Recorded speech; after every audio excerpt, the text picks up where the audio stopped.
Hello everyone, আসসালামু আলাইকুম। কেমন আছেন সবাই? আশা করি ভালো আছেন। আলহামদুলিল্লাহ আমরাও ভালো আছি। আজ আপনাদের দেখাবো পদ্মার ইলিশ কিভাবে আমরা একবারে মুচমুচে করে ভাজা করেছি, আর খেতে এটার টেস্ট কেমন ছিল সেটাও আজ আপনাদের সাথে শেয়ার করব।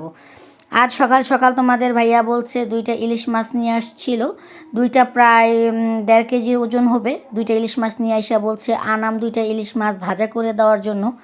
আর নিজের প্রাণের স্বামী একটা জিনিস আবদার করছে, ওইটা কি আমরা বউরা কোনো দিন না করতে পারি? তারপর আমি ইলিশ মাছ দুইটা সুন্দর করে প্রথমে আঁশটি ছাড়িয়ে নিচ্ছি। টানি যখন বলেছে মাছগুলো আস্তা আনাম ভাজা করার জন্য, তার জন্য কিন্তু আমাদের ওই প্রসেসেই মাছগুলো কাটতে হবে। প্রথমে মাছের আঁশগুলো ছাড়িয়ে নিচ্ছি, আর ইলিশ মাছের আঁশ কিন্তু টাটকা মাছ হলে বটি দিয়ে ছাড়াতেই খুবচেয়ে ভালো হয়, এজন্য আমি বটি দিয়েই ইলিশ মাছের আঁশগুলো ছাড়িয়ে নিচ্ছি। আর উনি যেভাবে চাইছিল আমি সেইভাবে একদম ভেজে ওনাকে একদম রেডি করে তারপর দেখিয়ে দিব। এখন আমরা ইলিশ মাছগুলো সুন্দর করে দুটোটা ইলিশ মাছের আঁশ ছাড়িয়ে নিয়েছি, আর মাছগুলো সুন্দর করে একটু ফালি ফালি করে নিব, যাতে ইলিশ মাছের ভিতরে মরিচ, হলুদ আর সরিষার তেলটা ঢুকে। কারণ হলো আজকে ইলিশ মাছটা ভাজা উনি গরম ভাত দিয়ে সরিষার তেল দিয়ে ইলিশ মাছটা ভাজা করার জন্য বলেছে।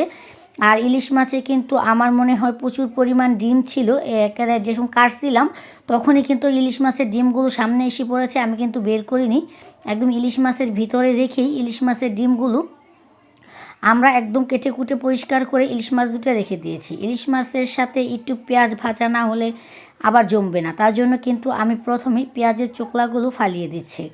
একদম ইলিশ মাছের পেঁয়াজের চোকলাগুলো ফালিয়ে, আর ইলিশ মাছটি যেহেতু পদ্মার ইলিশ, মাশাল্লাহ যেমন গন্ধ ছিল, খেতেও কিন্তু ভীষণ টেস্ট হয়েছিল ইলিশ মাছ ভাজাগুলো।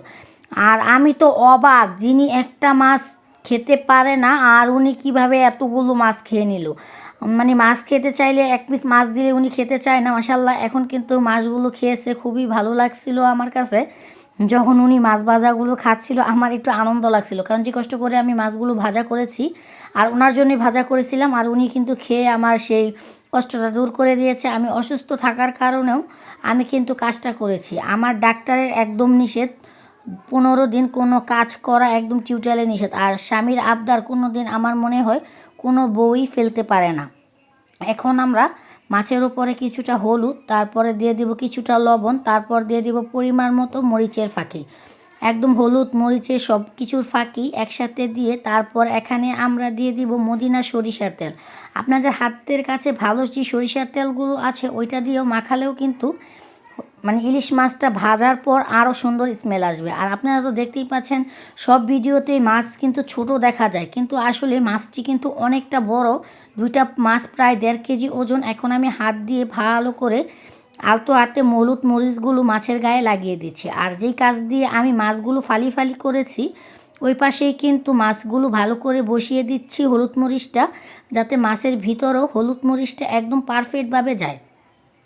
আর যেহেতু স্বামীর আবদার বলে কথা, স্বামী একটা জিনিস আবদার করেছে, ওইটা আমরা নারীরা যতই অসুস্থ থাকি না কেন ওইটা আমরা কিন্তু একদম যান জীবন দিয়ে হলেও পূরণ করতে চেষ্টা করি। আর হলো স্বামীরা জানি না কার স্বামী কেমন, আমার হাজব্যান্ড কিন্তু অনেকটা কেয়ারফুল। আমার কোনো অসুখ বিসুখ হলেও উনি, আমি যখন যেটা খেতে চাই বা যেটা করতে চাই ওটা কিন্তু উনি একদম আমার হাতের কাছে সব কিছু এনে দেয়।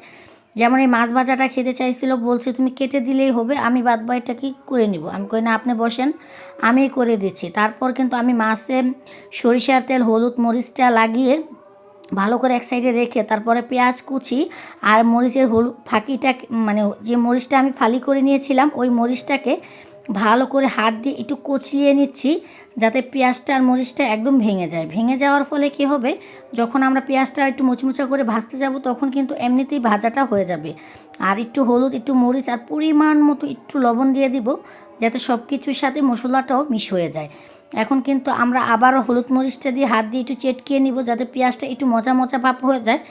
আর এইভাবে হলুদ মরিচ আর সরিষার তেলটা মাখিয়ে মাছটাকে আধা ঘন্টার জন্য আমরা নর্মালি এমনিই রেখে দিব। এমনি রাখার কারণ হলো এভাবে মাছটা রাখার পর আপনার মাছ থেকে যেভাবে মানে মাছটা ভাজার পর দেখবেন যে একটা টেস্ট লাগবে, ওই টেস্টটা কিন্তু আপনি সাথে সাথে ভাজার পরে পাবেন না, কারণ মরিচ হলুদটা আর লবণটা কিন্তু মাছেরও ভিতরে একদম বসে যাবে। আর এখানে কিন্তু আদা রসুনটা একদম ব্যবহার করবেন না, তাহলে ইলিশ মাছের যে টেস্ট ওই টেস্টটাই নষ্ট হয়ে যাবে।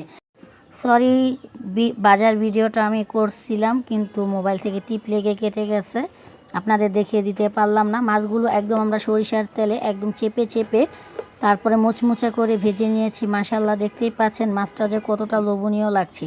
এভাবে চাইলে আপনারাও কিন্তু মজাদার মাছগুলো ভাজে করে খেতে পারেন। আর আমাদের ভিডিওটা যদি আপনাদের ভালো লাগে আমার চ্যানেলটাকে সাবস্ক্রাইব করে দিবেন, পাশে থাকা বেল বাটনটি বাজিয়ে নতুন নতুন ভিডিও পেতে আমাদের সাথেই থাকবেন। যারা ফেসবুক পেজ থেকে আমার ভিডিওটা দেখছেন তারা আমার ফেসবুক পেজটাকে ফলো করে দেবেন। আল্লাহ হাফেজ।